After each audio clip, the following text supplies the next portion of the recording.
Mom, I can't keep living like this. Ethan and his mom barely let me eat. Then, a sudden SOS call came from my once happy daughter, Ileana. Ileana, come back home. I instinctively shouted. Ileana had become worryingly thin. I won't forgive Ethan and his mother, I resolved with determination. Let me introduce myself. I'm Jana, a 50-year-old housewife. My husband James is 52 and works for a company. Our daughter is turning 26. After graduating from college, she landed a job at a major corporation and started living alone. James and I were enjoying our life as a couple after Ileana moved out. Although successful in her job, Ileana was shy around men and hesitant in relationships. So, when she got a boyfriend, James and I were overjoyed. James kept urging Ileana to bring him over, asking, "What's he like? Bring him home sometime." I cautioned James, "Honey, don't push her. She'll introduce him when she's ready. Let's wait patiently." Ileana just smiled. Soon, Ileana said she'd bring Ethan over. She playfully told James, "Dad, you kept insisting, so I complained to Ethan. He agreed to come over to meet you, but don't say anything weird to Ethan, okay?" James was visibly delighted when Ethan came to greet us. James and I were nervous. However, Ethan's friendly conversation soon eased our tension. Ethan introduced himself to James and me.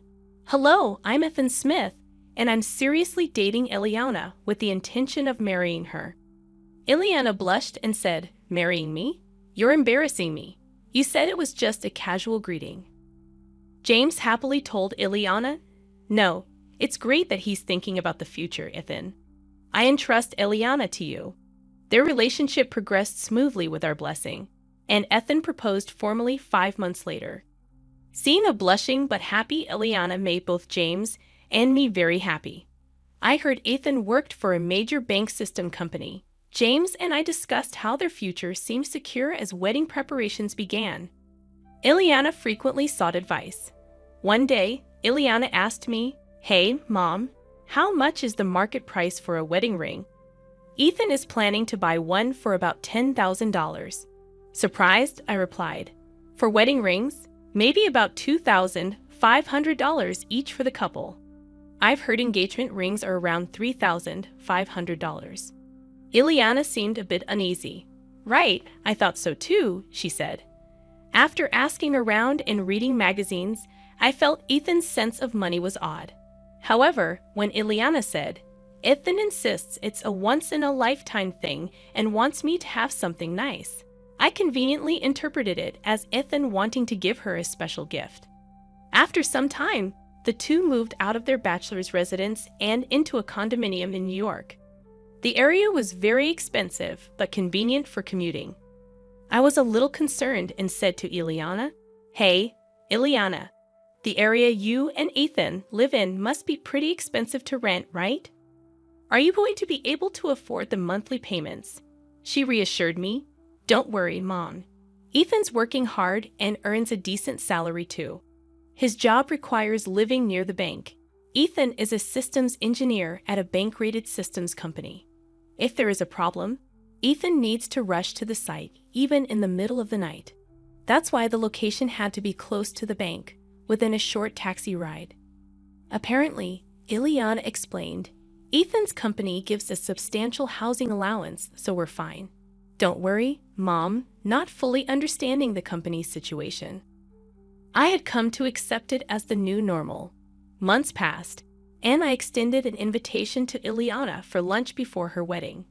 Ileana and I had often enjoyed lunch together in the past, but after her marriage, she frequently declined, citing work commitments or prior plans.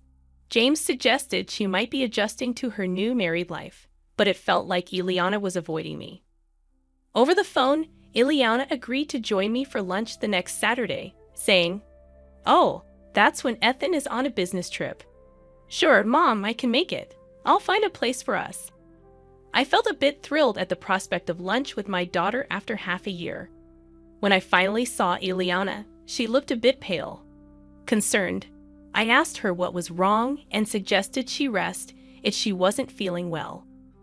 Ileana reassured me, saying she was fine, just tired from overtime at work.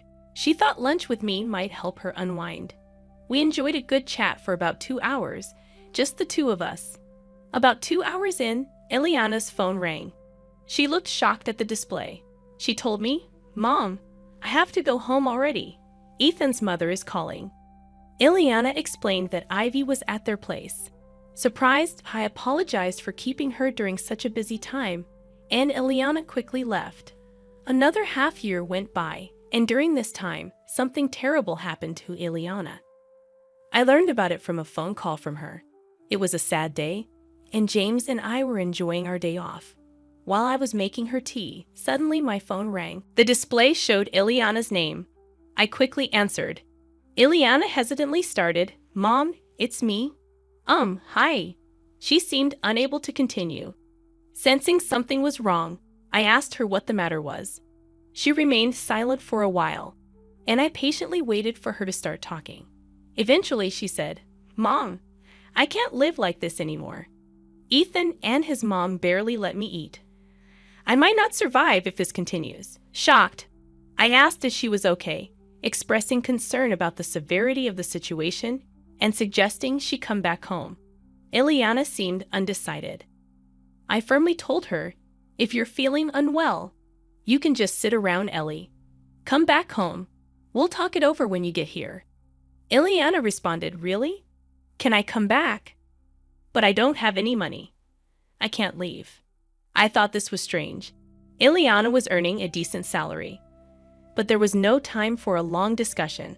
Her situation sounded serious. First, I need to meet with Ileana to see how she is doing, I told myself.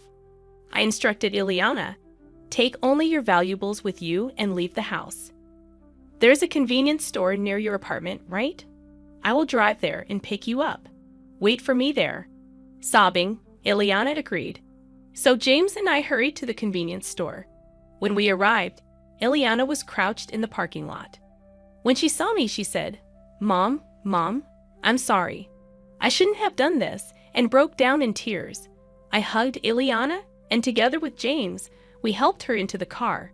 She was terribly thin and almost gray in complexion. What could have happened to her? I was astonished. I held Ileana until she stopped crying.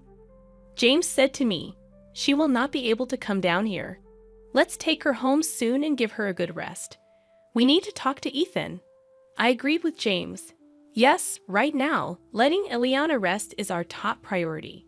When we arrived home, Ileana, possibly due to exhaustion, immediately fell asleep on the sofa. After she woke up, I served her some easy-to-eat food. She ate voraciously in front of us. She must have been very hungry. It was shocking to hear her stories about not being allowed to eat and having no money. I asked Ileana, "What do you mean you're not allowed to eat?" Ileana explained, "My salary is lower than Ethan's, so Ethan and his mom, Ivy, keep telling me to save more." Gradually, my food portions were reduced. I asked, "Really? But you're making the food, right? Because you're a married couple, and you eat the same food, right?" Ileana shook her head, "No. For the past 6 months, Ivy has been cooking Ethan's meals. I'm not even allowed in the kitchen." James asked, "Ivy is in your house. This is the first time I'm hearing about this. Does this mean Ivy is staying there all the time?" Ileana explained that Ivy had moved in with them about 6 months ago, and they started living together gradually. Right around the time Ileana and I had lunch, Ivy had an argument with her husband and came to stay with Ethan for just a week. But then Ethan got mad at his father and told Ivy she could stay indefinitely. I was shocked and glanced at James, who seemed to feel the same. Ileana continued, "Since then, Ivy has been criticizing my budgeting, saying it's all wrong and that I can't manage money at all. After Ivy criticized the budget, she took control of the household finances. Moreover, Ethan did not oppose Ivy at all and instead joined her in blaming me. Now Ivy is controlling Ethan's and my entire salary." Ileana said Ivy saw Ileana's pay slip and demanded she work more, including overtime. I distinctly remember telling Ileana, "Your salary is much lower than Ethan's. Leave the housework to me and consider working more." How about doing more overtime? Ethan also chimed in, saying, yes, that's right. I agree with more overtime. It's nice to have my mom doing the housework. You're lucky, Ileana. Ivy scrutinized Ileana's pay slips, always on the lookout for unnecessary expenses. Eventually, she found something else to criticize: the cafeteria deductions. Ileana's company had a cafeteria, and lunch costs were deducted from her salary. Ivy told Ileana, "You're spending too much on lunch. I'll make you a lunchbox from now on. Stop eating at the cafeteria." Ileana's attempts to argue were met with attacks from both Ivy and Ethan. Whenever I try to speak up, Ivy and Ethan gang up on me. It never ends up being a calm discussion, Ileana confided. Her attempts were suppressed by Ivy and Ethan. Now Ethan and Ivy controlled all of Ileana's salary, leaving her with almost no money of her own. When Ileana wanted to go to the hair salon, Ivy called it extravagant and reluctantly gave her money. Ivy also complained about Ileana's makeup being too expensive, telling her to buy cheaper products. Ileana couldn't even buy new clothes, but Ivy never complained about Ethan's spending. Ethan seemed to spend money lavishly. Ileana told me. The other day, Ethan bought a branded watch. He told me that because of his job, he would be treated like an idiot if he didn't wear something decent. Ethan had a reckless way of spending his money. Ileana began to sob as she recalled these painful events. James and I listened in disbelief. Then, Ileana's phone rang. She flinched and turned pale. I instinctively answered the phone for her. It was Ivy. "Isn't this Ileana's phone? Why is Johnny answering?" Ivy asked. I told Ivy, "Hello, it's been a while. Ileana is not feeling well. I can talk to you on her behalf." Ivy said, "Is that so? Well, all right. Could you tell Ileana to come back home soon?" I replied, "Unfortunately, I can't do that. Ileana is unwell. She'll stay here until she recovers." Ivy retorted, "You're coddling her too much. As a mother, you should educate Ileana properly. She can't manage a budget or do household chores. It's always one problem after another." Struggling to find the right words, I remained silent. Then, Ivy changed the topic, asking, "So, Ileana will be commuting to work from your home?" I replied, "Yes, considering her health, we'll need to discuss this with her company. But for now, she'll be commuting from here." Ivy then said, "Please tell Ileana to return as soon as she's well." I responded, "Excuse me, Ivy, but I think it's necessary for us, including Ethan, to have a discussion about the future living arrangements."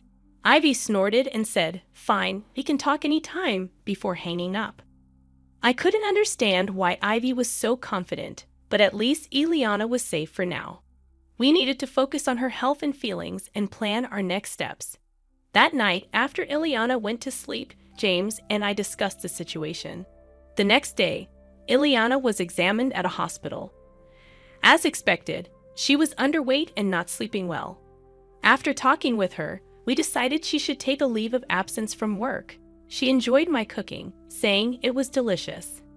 I asked her, "What were you eating while living with Ethan? What kind of meals did Ivy prepare for you?" Then Ileana said, "My mother-in-law only cooks for Ethan and herself. I always had bread ends from a local bakery. They sell bread ends very cheaply. That's what I used to eat."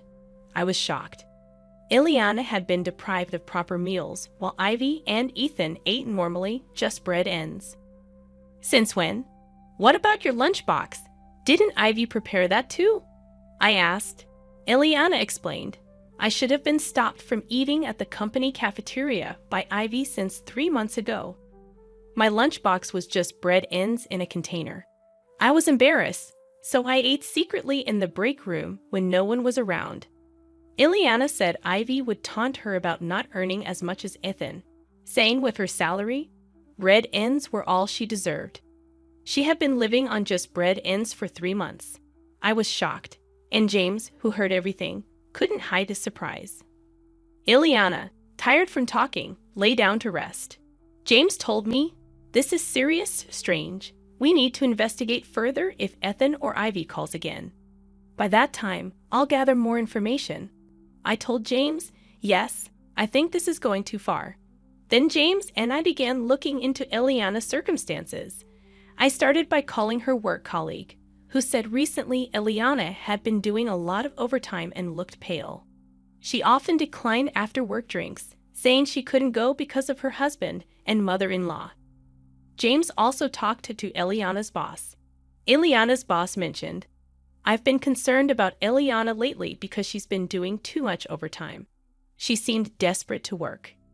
Eliana's boss commented, Eliana is so conscientious. Maybe she's been pushing herself too hard. I hope she recovers soon and comes back to us. Thanks to her boss's initiative, Eliana was granted the sickness allowance by her company. The allowance was 2/3 of her salary, but we were grateful to receive it. We decided to have the sickness allowance paid into a different account from her usual salary account. 2 weeks after Eliana returned home, Ethan called. He insisted Eliana should be well by now. Please tell her to come back, he said.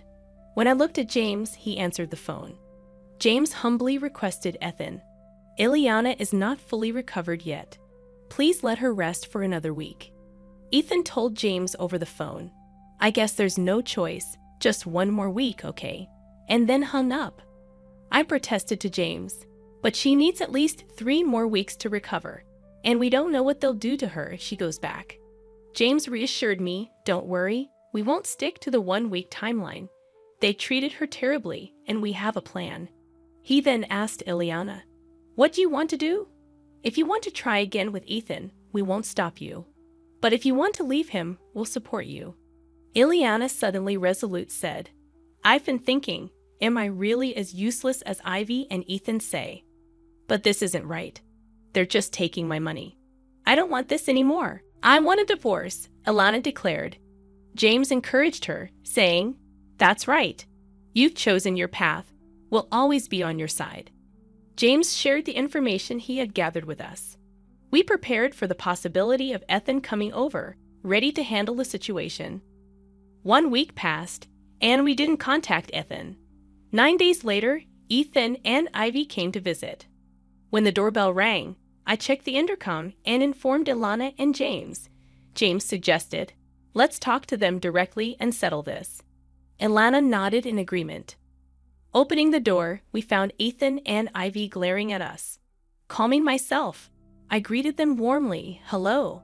What brings you here so suddenly? Ethan demanded. Why hasn't Eliana returned home? It's been a week.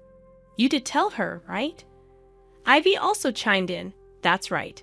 You can't do your chores, you can't do your laundry, and you can't even keep your promise to come home. What a mess you are. Parents and children are helpless. I invited them in, saying, Let's not talk in the doorway. Please come inside. Reluctantly, they entered. Eliana told them firmly, I won't return to that house, Ethan. Please, let's divorce. I can't live with you anymore. Ethan threatened loudly. You think you can just decide that?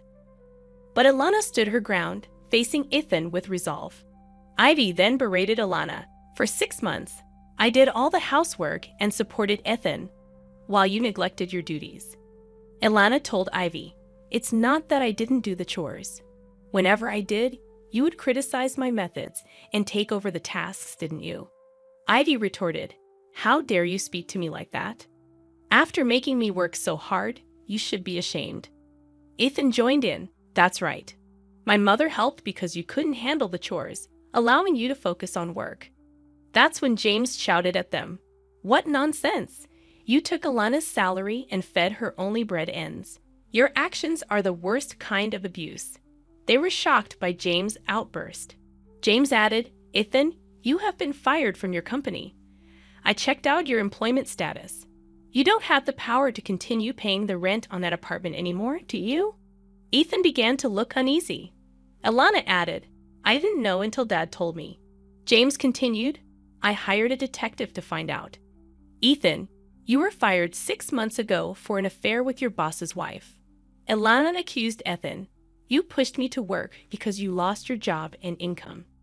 Ethan turned pale and hung his head. James then confronted Ivy. You have a shopping addiction, and that's right. You didn't leave your home due to a fight, but because you were divorced and had nowhere to go. Ivy lost her composure and turned pale. James concluded Ethan is being sued for alimony, and Ivy is being chased by debt collectors. They were trying to pass their debts onto Ilana. Trembling with anger, Ilana placed a piece of paper on the desk, saying, "Once and for all, let's divorce. I filled out half of the divorce form. You complete it and submit it to the authorities. We'll communicate through lawyers from now on." Ethan prostrated at Ilana's feet on the carpet, pleading, "Please don't say we should divorce. It was just a moment of madness. I was wrong to hide it from you. You're all I have, Ilana. I'm so sorry. Please forgive me," Ethan pleaded, his voice filled with regret. Ivy, also appealing to Ilana, cried, "I did all the housework and took care of everything, didn't I? I'm sorry. Please come back. I'll keep doing the chores." Ilana, looking at Ethan and Ivy coldly, said, "I'm fed up. Who would want to start over with you two? You hid what you did and exploited my salary. I don't want to see your faces." Ethan and Ivy were unable to move from their spot, crying inconsolably. James sternly told them, "The conversation is over. It's time for you to leave.